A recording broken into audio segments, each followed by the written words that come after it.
Nasal sub ng Texas. Ito yung isa sa mga una kong re-research sa ano. Siya yung may unbeaten record sa AABA. Maliit siya kumpara sa iba, so para siyang Reza type na asin. Nung bago siya sa akin, nung bagong galing siya sa Amerika, nasa bahay lang namin siya sa Pasay noon. May dumating din ako na Dink Fair na sweater at that time.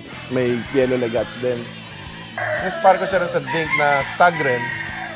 Nagulat na lang ako nung una nilang nabanggaan. Mas mataas pa siya lumipad. Parang sabit yung ano, sabit yung teka. Salto. Oo, salto. Sabi ko ba? Hindi bumalik, syempre. Ganun pa rin. Sabi ko ba? Iba, maganda lumipad, tsaka ang ganda bumigay ng paa. Ito yung una ko na medyo naging masaya na ako sa ano.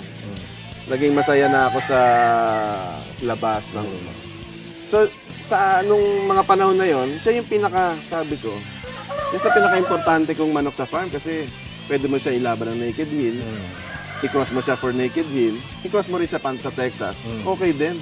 Pero isipin mo, ito matanda na to, nasa 4 or 5 years na to. Pero tignan mo yung ulo niya, ang liit lang, di ba? Maiksi ang tuka.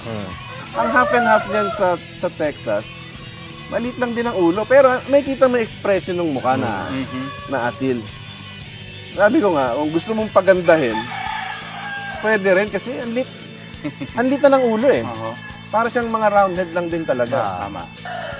Kung mahawakan mo siya, hindi pa rin siya yung exaggerated yung laman. May picture pa rin siya. Compact lang siya. Pero hindi siya yung parang Cornish type. Ang Viper, ang isa sa nagustuhan ko sa kanya, ang muscle niya, nasa proper places lang. Walang excess.